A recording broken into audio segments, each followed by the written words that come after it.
بسم اللہ الرحمن الرحیم اللہم افتح علینا حکمتک وانشر علینا رحمتک یا ذو الجلال والاکرام۔ تو جی ناظرین، الحمدللہ عز وجل ہدایت النحو کتاب ہماری جاری الساری ہے، اور آج ہمارا سبق نمبر 21 ہوگا، فصل خبر انا و اخواتہا۔ انا اور اس کے اخوات یعنی حروف مشبہ بالفعل کا جو نام آپ نے سنا ہے، تو یہاں سے اسی سبق کو آج ہم لے کر چلیں گے۔ چند اس کی سطریں ہیں، تو بہت ہی انٹرسٹنگ سبق ہے، تو بہت دلچسپ اس کے اندر باتیں ہمیں سیکھنے کو ملیں گی۔ تو آئیے سبق کی طرف بڑھتے ہیں۔ فصل خبر انا و اخواتہا، انا اور اس کے اخوات کی خبر۔ اب یہ واو کے بعد یہاں پر آپ خبر محذوف مانیں گے تو آگے آپ کی بات صحیح بن جائے گی۔ مطلب یہ ہے کہ خبر انا و خبر اخواتہا، ٹھیک ہے۔ تو یہ خبرو کی وجہ سے اخواتہا یہاں پر مجرور ہے، اخواتی۔ خبر انا و اخواتہا، انا اور اس کے اخوات کی خبر۔ اب اخوات سے کیا مراد ہے تو یہاں پر آگے خود ہی وضاحت کر رہے ہیں، کہتے ہیں واہیہ، یعنی وہ اخوات یہ ہیں: انا کا انا، لاکنہ، لیتا، لعلہ۔ 1 2 3 4 5 یہ ہو گئے، اور چھٹا جو پیچھے پہلے انہوں نے بیان کر دیا انا۔ تو یہ 6 جو حروف ہیں ان کو بولتے ہیں حروف مشبہ بالفعل۔ 5 ان کے اخوات کے طور پر انہوں نے ذکر کر دیا، اور 1 ان کو باقاعدہ انہوں نے بنیادی طور پر بیان کر دیا۔ تو یہ ٹوٹل یہ 6 حروف مشبہ بالفعل جس کو آپ نے پہلے بھی پڑھ رکھا ہے، تو یہی انہوں نے یہاں پر بیان کیا۔ اب یہ جو آپ نے نام پر غور کیا ہوگا، حروف مشبہ بالفعل، مشبہ مطلب مشبہۃن، تو یہ مفعول کا صیغہ، ٹھیک ہے، مطلب جن کو تشبیہ دی گئی ہے، یعنی ایسے حروف جن کو تشبیہ دی گئی ہے فعل سے، حروف مشبہ بالفعل یعنی فعل کے ساتھ تشبیہ دی گئی ہے۔ اب ان کی جو فعل سے مشابہت ہے، تو یہ تقریباً 4 اس کی وجہ بنتی ہیں، 4 طرح سے اس کی فعل سے مشابہت ہوتی ہے۔ ایک ہوتی ہے وضعی طور پر، یعنی جس طرح وضعی طور پر فعل ثلاثی اور رباعی ہوتا ہے، اسی طرح یہ جو حروف ہیں تو یہ بھی وضعی طور پر ثلاثی اور رباعی ہوتے ہیں۔ مثال کے طور پر یہ جو انا ہم نے پڑھا، تو یہ انا یہ وزن ہے ثلاثی کا، ٹھیک ہے۔ اسی طرح آگے کا ان ہے تو یہ رباعی کا، کیونکہ اس کو آپ علیحدہ طور پہ کھولیں گے نا تو یہ ہو جائے گا کا ان نا، ٹھیک ہے، کا ان نا۔ تو اس طرح اس کے اندر 4 حروف ہو گئے، اور جو پیچھے تھا ان نا، تو اس کے ان نا، جس طرح پھر را، ٹھیک ہے۔ تو یہ اس کے اندر ثلاثی اور رباعی، یعنی 3 ثلاثی کے ہیں یہاں پر حروف، اور 3 ہی جو رباعی کے ہیں، یعنی انا، انا اور لیتا، یہ 3 ثلاثی کے ہو گئے، کأنہ، لاکنہ اور لعلہ، یہ 3 ہو گئے رباعی کے، ٹھیک ہے۔ تو یہی انہوں نے وضعی طور پر جو بیان کیا نا، وضعی طور پر جو مشابہت ہوتی ہے فعل کے ساتھ، تو جس طرح فعل ثلاثی اور رباعی ہوتے ہیں، اسی طرح یہ جو 3 اور 3 یعنی 3 حروف میں نے عرض کی ہے۔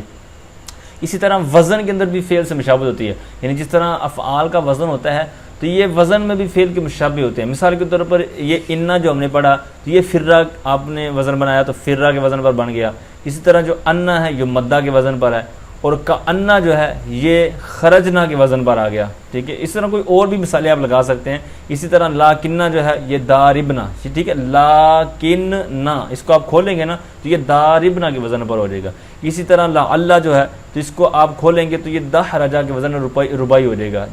اور اسی لیے یہ جو آگے والا رہ گیا لیتا، تو یہ الما، عین سے الما یعنی عالمہ تھا، تو پھر اس کے اوپر قاعدہ لگا تو یہ الما ہو گیا، تو یہ لیتا الما کے وزن پر۔ تو یہ ہے وزن میں مشابہت فعل کے ساتھ۔ اور ایک ہوتی ہے معنی میں، تیسری جو قسم ہے معنی میں جو مشابہت ہوتی ہے، جیسے انا اور انا ہے، تو یہ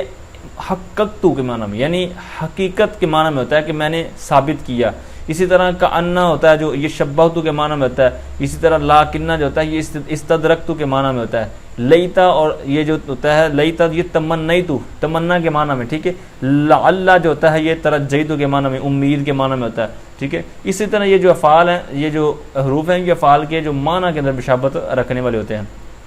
تو چوتھی ان کی قسم بنتی ہے مشابہت کی، وہ ہوتی ہے عمل میں، یعنی جس طرح ایک فعل عمل کرتا ہے، فعل متعدی آپ لے لیں تو فعل متعدی کا عمل کیا ہوتا ہے کہ فاعل کو رفع دیتا ہے اور مفعول بھی کو نصب دیتا ہے۔ اسی طرح یہ جو حروف ہوتے ہیں یہ بھی فعل متعدی کی طرح عمل کرتے ہیں۔ مثال کے طور پر اس کا عمل کیا تھا، ضرب زید عمرا، زید نے عمر کو مارا۔ اب یہاں پر ضرب فعل متعدی ہے، اس نے زید کو رفع دیا اور آگے عمرا کو نصب دیا۔ اسی طرح یہ جو حروف ہیں انہوں نے بھی ایک کو رفع اور ایک کو نصب دیا ہے، لیکن فعل کے اندر کیا تھا کہ ضرب زید عمرا، ضرب کے بعد فعل جو فاعل ہے وہ مرفوع ہے، اس کے بعد منصوب ہے جو مفعول ہے، تو یہاں پر اس کا الٹ ہے. الٹ اسی وجہ سے کیا کہ اگر چونکہ یہ فعل کی فرع ہے, یعنی فعل کے ساتھ اس کا مشابہت ہے, اگر اس کو بھی اسی طرح کا اعراب دے دیا جاتا, مثال کے طور پر انا زیدن قائمون ہم پڑھتے ہیں, لیکن ہم چونکہ کہہ رہے ہیں کہ فعل مبتدی کے مشابہ ہے یہ امر, لیکن اگر ہم امر بھی اسی طرح دے دیتے, یعنی انا زیدن امرن, ٹھیک ہے, انا زیدن کو زیدن کر دیتے اور آگے قائم من کر دیتے, تو یہ خرابی لازمانی تھی, بالکل اصل کے مشابہ ہو جانا تھا. تو اس لیے انا زیدن قائمون ہم کہتے ہیں, انا زیدن قائمن نہیں کہتے, ٹھیک ہے. تو اب یہ جو ہم عمل پڑھیں گے نا, اور آپ نے جو مثالیں آج تک پڑھی ہیں رفع مشبہ فعل کی, یہ بصریوں کے نزدیک ہیں. کوفی جو ہے نا, تو کوفی اس میں بھی اختلاف کرتے ہیں. وہ کہتے ہیں انا نے تو صرف اسم کو ہی نصب دیا ہے, خبر تو جس طرح پہلے خبر مرفوع ہوتی ہے تو وہ تو اپنی جگہ پر ویسے کی ویسے ہے, لہٰذا وہ کہتے ہیں کہ صرف اسم کے اندر ہی جو عمل کرتا ہے, خبر میں یہ نہیں ہوتا, ٹھیک ہے. یہ ساری چیزیں نیچے انہوں نے بیان کی ہوئی ہیں. آگے ان کے مسائل بیان کر رہے ہیں, کہتے ہیں فہذہ الحروف تدخل علی المبتدأ والخبر فتنصب المبتدأ ویسمى اسم ان وترفع الخبر ویسمى خبر ان. کہتے ہیں یہ جو حروف ہیں یہ مبتدا اور خبر پر داخل ہوتے ہیں. مثال کے طور پر زید قائم, یہ جملہ اسمیہ تھا, یعنی مبتدا اور خبر ہے. اب اس کے اوپر اگر ہم ان میں سے کوئی حرف داخل کریں گے, ان حروف میں سے کسی حرف کو داخل کریں, مثال کے طور پر پہلے کو ہم داخل کرتے ہیں انا, انا زئی پہلے تھا زید قائم, اب ہم نے داخل کیا انا. اب اس نے عمل کیا کیا, پہلے ہم عبارت پڑھتے ہیں, کہتے ہیں یہ حروف داخل ہوتے ہیں مبتدا خبر پر. اب زید قائم پر ہم نے داخل تو کر دیا انا کو, اب اگلا کیا ہوگا جو اس کا مسئلہ ہے, کہتے ہیں فتنصب المبتدا. تو یہ جو زید قائم میں زید مبتدا تھا, اس کو کیا اس نے کیا, فتنصب المبتدا, تو یہ مبتدا کو نصب دیتا ہے, ٹھیک ہے. اب نصب تو دے دیا, اب ہو گیا انا زیدن قائمون, اب اس طرح ہو گیا. تو اب اس یہ جو پہلے مبتدا تھا زید قائم میں زیدن, اب انا نے اس کو نصب تو دے دیا, اب اس کا نام کیا مبتدا ہی ہوگا یا کوئی اور نام ہوگا, تو اس کا آگے جواب دے رہے, کہتے ہیں وہ یسمى, پھر اس کا نام رکھا جاتا ہے, یعنی اس مبتدا کا پھر نام رکھا جاتا ہے اسم انا, انا کا اسم. اس کو اسم انا پڑھیں گے, کیونکہ آپ کو میں نے پچھلے سبق میں کسی جگہ عرض کیا تھا کہ سما یسمی اگر نام رکھنے کے معنی میں ہو تو اس کے دو مفعول ہوتے ہیں, ٹھیک ہے. تو اب یہاں پر بھی دو ہی مفعول تھے, لیکن ایک کو چونکہ نائب الفاعل کی وجہ سے, یعنی فعل مجرور کی وجہ سے نائب الفاعل بنا دیا جو اس کے اندر ضمیر ہے, اور آگے والا جو مفعول ہے بھی اسی طرح باقی ہے. تو یہاں پر اسی طرح, کیونکہ یہ ذکر کے معنی میں نہیں, یہ نام رکھنے کے معنی میں. تو کہتے ہیں اس انا کا اسم, اس کا نام رکھا جاتا ہے. اور پھر آگے خبر تھی, تو وہ کیا کہتے ہیں وترفع الخبر, اور یہ جو حروف ہیں یہ خبر کو رفع دیتے ہیں اور اس کو نام رکھا جاتا, اس کا نام رکھا جاتا ہے انا کی خبر. اب اگرچہ وہ پہلے بھی خبر تھی, لیکن اس کی وجہ سے آ کر وہ دوبارہ مطلب اس کی خبر بن جاتی ہے حروف کے داخل ہونے کی وجہ سے.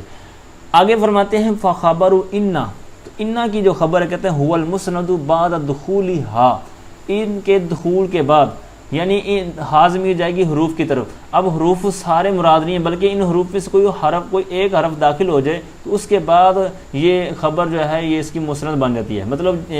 جس طرح اب ان زیدن قائمون کی میں نے عرض کیا, ان حروف کے داخل ہونے کے بعد, یعنی حرف ان داخل ہونے کے بعد یہاں پر یہ جو خبر ہے یہ مسند بن گئی. جیسے مثالیں نے خود واضح آگے دی ہوئی, کہتے ہیں ان زیدن قائمون. پھر آگے اس کا حکم بیان کر رہے ہیں, فرماتے ہیں وہ حکمہ فی کونہ مفردن او جملتن او معرفتن او نکرتن کا حکم خبر المبتدائی. کہتے ہیں کہ اس کا حکم, یعنی یہ جو ابھی ہم نے پڑھا ہے, تو اس کا جو حکم کیا ہے, کہتے ہیں مفرد ہونے میں, جملہ ہونے میں, معرفہ ہونے میں اور نکرہ ہونے میں مبتدا کی خبر کے حکم کی طرح ہے. یعنی جس طرح مبتدا اور خبر کے بارے میں ہم نے ابھی پیچھے بات پڑھی ہے سبق نمبر 19 اور 20, تو جس طرح آپ نے وہاں پر مسائل آپ نے پڑھ لیے ہیں, کہتے ہیں اب یہاں پر ڈیٹیل بیان کرنا ضروری نہیں ہے, بالکل وہی سیم مسائل ہیں, ٹھیک ہے. وہ سارے کے سارے مسائل یہاں پر بھی لاگو ہوں گے. مطلب وہاں پر ہم نے پڑھا تھا کہ مطلب مبتدا کی خبریں جو زیادہ بھی آ جاتی ہیں, ٹھیک ہے, پھر کیسے کیسے آ جاتی ہیں. تو مثال کے طور پر وہاں پر ہم نے مبتدا کی خبریں زیادہ آ سکتی ہیں, وہ مثال ہے, تو اس کو مثال کو بالکل آپ اس کی مثال بنا لیں, صرف آگے آپ نے انا لگانا ہے. ادھر تھا زید عالم فاضل, ٹھیک ہے, عاقل وغیرہ, تو اب ادھر آپ لگا دیں ان زیدن عالم فاضل عاقل. اسی طرح پھر دیگر جو مثالیں وہاں پر بیان کی گئی ہیں, وہاں آپ نے ان کے شروع میں حروف مشبہ فعل میں سے کوئی حرف لگا کے وہ مثالیں ساری آپ لکھ سکتے ہیں, بنا سکتے ہیں, آپ اپنے نوٹس بنا سکتے ہیں. بہرحال اس کا حکم آپ کو پتہ چل گیا کہ اس کا حکم کیا ہے, مفرد, جملہ, معرفہ, نکرہ وغیرہ ہونے میں خبر جو مبتدا کی خبر تھی اسی کی طرح یہ حروف مشبہ بالفعل کی جو خبر ہے تو ان کا بھی حکم اسی طرح ہے. آگے مسئلہ بیان کرتے ہیں لیکن وہاں مسئلہ ایک یہ تھا کہ مبدا سے مقدم خبر ہو سکتی ہے، لیکن اس طرح کا یہاں پر ایک مسئلہ بیان کر رہے ہیں، کہتے ہیں ولا یجوز تقدیم اخبارها علی اسمائها الا اذا كان ظرفا نحو ان فی الدار زیدا، اور کہتے ہیں ان کی خبر، یہ جو ابھی ہم سبق پڑھ رہے ہیں حرف مشبہ فعل، کہتے ہیں ان کی خبر کو مقدم کرنا جائز نہیں ہے ان کے اسموں پر۔ وہاں تو یہ تھا نا کہ مبدا کی خبر کو اس کے اسم مبدا کی خبر کو مبدا پر مقدم کر سکتے ہیں، لیکن یہاں پر کہتے ہیں کہ ان کے اسم کو، یعنی انا زیدن قائمون میں جو انا کا جو اسم ہے اس پر خبر کو مقدم نہیں کر سکتے، ٹھیک ہے، لیکن کب کر سکتے ہیں اس کو ہم بعد میں پڑھیں گے، پہلے یہ سنیں کہ یہ مقدم آ کیوں نہیں سکتی، یعنی یہ جو حرف مشبہ فعل کی خبر ہے یہ اپنے اسم پر مقدم کیوں نہیں ہو سکتی؟ اس کا جواب یہ آپ کو ملے گا کہ یہ جو حروف ہوتے ہیں یہ ضعیف ہوتے ہیں، یہ عمل دینے میں ضعیف ہوتے ہیں، لہٰذا یہ ان کے ذوف کی وجہ سے اس لیے ان کے اندر اتنی پاور نہیں ہوتی کہ یہ ترتیب سے ہٹ کر عمل کریں، لہٰذا جب ترتیب ایک ہوگی جملہ اسمیہ کی تو اس کے اوپر جب داخل ہوں گے تب یہ عمل کریں گے، ٹھیک ہے، اگر اس سے ہٹ کر ترتیب کو آپ بدل دیں گے تب یہ عمل نہیں کریں گے، اسی وجہ سے کیونکہ یہ حروف جو ہے عمل دینے میں کمزور ہیں، ضعیف ہیں۔ اب کب عمل دے سکتے ہیں، یعنی اب اگر مقدم کر دیا خبر کو تو کس صورت میں کر سکتے ہیں، تو اس کی کیا حکمت ہے؟ کہتے ہیں الا، یہاں سے مستثنیٰ مفرغ ہے، ٹھیک ہے، الا، مگر کہتے ہیں اذا کان ظرفا، جب خبر ظرف ہو، ٹھیک ہے، جب خبر ظرف ہو، کانا کے اندر جو خبر کی طرف ضمیر لوٹے گی، یعنی جب خبر ظرف ہو، جیسے مثال دے رہے ہیں، کہتے ہیں ان فی الدار زیدن، یعنی زید جو ہے معرفہ ہے لیکن اس سے پہلے جو فی الدار ہے یہ ظرف ہے، تو ظرف آیا تو اس کو ہم نے مقدم کر دیا، لہذا یہاں پر یہ جائز ہے۔ اب یہاں پر جو ہم نے بیان کیا نا کہ مقدم کر تو سکتے ہیں، یعنی جب ظرف ہو تو خبر مقدم ہو سکتی ہے، پھر آگے دو صورتیں ہیں کہ اسم جو ہے یہ معرفہ ہوگا یا نکرہ ہوگا۔ معرفہ ہوگا تو جائز ہے، جس طرح کی یہ مثال ان فی الدار زیدن والی، اسی طرح حاشیے میں بھی انہوں نے بیان کی ہے ان الینا ایابہم ثم ان علینا حسابہم۔ اب یہاں پر جو ان کی خبر ہے نا، ایک تو آپ دیکھیں کہ الینا ایابہم، ان الینا ایابہم، ایابہم یہ آپ دیکھ رہے ہوں گے کہ ایابہ کے با پر زبر ہے تو پتہ چلا کہ یہ اس کا اسم ہے، ٹھیک ہے۔ دوسرا یہ کہ یہ معرفہ بھی ہے، کیونکہ یہ معرب الاضافت آپ دیکھ رہے ہیں اس معرفہ کے ساتھ قسموں میں سے، یہاں پر معرفہ کی وہ بھی قسم پائی جا رہی ہے۔ اسی طرح انا علینا حسابہم، یہاں پر بھی حسابہم یہ ان کا را بھی آپ کو نظر آ رہا ہے، حساب منصوب ہے، اور دوسرا یہ کہ معرب الاضافت بھی ہے، ٹھیک ہے۔ اس سے پتہ چلا کہ یہ معرفہ ہے، لہٰذا یہ مقدم کرنا اس کی خبر، کیونکہ خبر جو آپ دیکھ رہے ہیں نا علینا، اور اسی طرح پیچھے والی تھی الینا، تو یہ جار مجرور تھی تو یہ ظرف تھی، لہٰذا اس کو مقدم کیا، تو اب خبر جو اس کا اسم ہے وہ معرفہ تھا، تو لہٰذا اس کو آپ نے یاد رکھنا ہے کہ جو تقدیم الخبر جائز ان کان الاسم معرفتاً، اگر اسم معرفہ ہو تو خبر جائز ہوتی ہے۔ بالکل اس کے نیچے آپ دیکھیں کہ کہتے ہیں واجبون، پھر کہتے ہیں واجب بھی ہے، کب؟ کہتے ہیں ان کان الاسم نکرتاً، اگر اسم نکرہ ہو اور خبر جار مجرور ہو تو اب اس کو مقدم کرنا واجب ہو جاتا ہے، جیسے مثال کے طور پر انہوں نے بیان کیا ہے ان من البیان لسحرن، اب یہاں پر ان لسحرن تھا من البیان، لیکن یہاں پر چونکہ نکرہ تھا تو اس کو ہم نے بعد میں لے آئے اور جو ظرف تھا اس کو مقدم لے، اور یہ لانا ہمارا واجب ہے۔ اسی طرح چند لائنیں نیچے ایک اور بیان کیا ہوا ہے ان من الشعر حکمتاً، اب یہاں پر یہ دو تقریباً میرے نبی پاک صلی اللہ علیہ وسلم کے فرامین ہیں، فرامین، تو ان من الشعر حکمتاً، یہاں پر حکمتاً یہ منصوب ہے اور انا کا اسم ہے، لیکن یہ بعد میں ہے کیونکہ نکرہ ہے، من الشعر یہ معرف ظرف ہے، ٹھیک ہے، اس کو مقدم کر دیا۔ اب یہ کب کہے ان من البیان لسحرا، اور اسی طرح ان من الشعر حکمتاً، اس کا پورے یہ آپ کے سامنے واقعہ ہے جس کو آپ دیکھ سکتے ہیں، اس کو آپ کو فائدہ ہوگا۔ بہرحال یہ تھا سبق، اور یہ جو ظرف والی بات ہے آخر میں انہوں نے ایک بات بیان کی ہے کہ یہ کیوں اس کو مطلب انہوں نے اس کے اندر وسعت پیدا کی، کہتے ہیں لمجال التوسع فی الظروف، کہتے ہیں یعنی یہ جو ظرف کی صورت میں جو ہم خبر کو مقدم کر سکتے ہیں اور مبدا اس کا جو اسم ہوتا ہے اس کو مؤخر کر سکتے ہیں، کیوں؟ کہتے ہیں لمجال التوسع فی الظروف، کہتے ہیں یہ جو ظرف ہوتے ہیں ظروف ہوتے ہیں تو ان کے اندر وسعت کی وجہ سے، بوجہ وسعت کے، یعنی اس کے اندر وسعت بہت زیادہ ہوتی ہے، یعنی جس طرح اب اس کو انہوں نے جو نحوی حضرات ہیں انہوں نے ظرف کو تشبیہ دی ہے محرم سے، یعنی ایک ہوتا ہے نا محرم، ایک ہوتا ہے نام محرم، تو یہ جو محرم حضرات ہوتے ہیں نا تو ان کو روک ٹوک نہیں ہوتی، یعنی یہ جہاں چاہیں مطلب ایک شریعت کے دائرے میں رہ کر آ جا سکتے ہیں، ان کو کوئی رکاوٹ نہیں ہوتی۔ اسی طرح یہ جو ظروف ہوتے ہیں نا تو یہ بھی اسی کی کیفیت والے ہوتے ہیں، یعنی ان کے اندر بھی جناب وسعت ہوتی ہے۔ اب دیکھیں آپ کے پاس ایک برتن ہو تو اس کے اندر جو چیز مرضی آپ ڈالیں تو اس کے اندر وسعت بھی بہت ہے، یہ آگے سے کوئی رکاوٹ یا منع نہیں کرے گا۔ اسی طرح یہ جو افعال وغیرہ ہوتے ہیں تو یہ بھی کسی نہ کسی جگہ پر ہی واقع ہوتے ہیں، کسی جگہ پر کسی مقام پر، اس کے اندر وسعت ہوتی ہے، تو یہ وسعت کی وجہ سے یہاں پر ان کا جو محرم والا جو معاملہ ہو جاتا ہے، تو جس طرح محرم کو کوئی پریشانی نہیں ہوتی تو اس طرح ظروف کے اندر بھی یہ پریشانی نہیں ہوتی، اسی وجہ سے یہاں پر اس کو مقدم کر دیا۔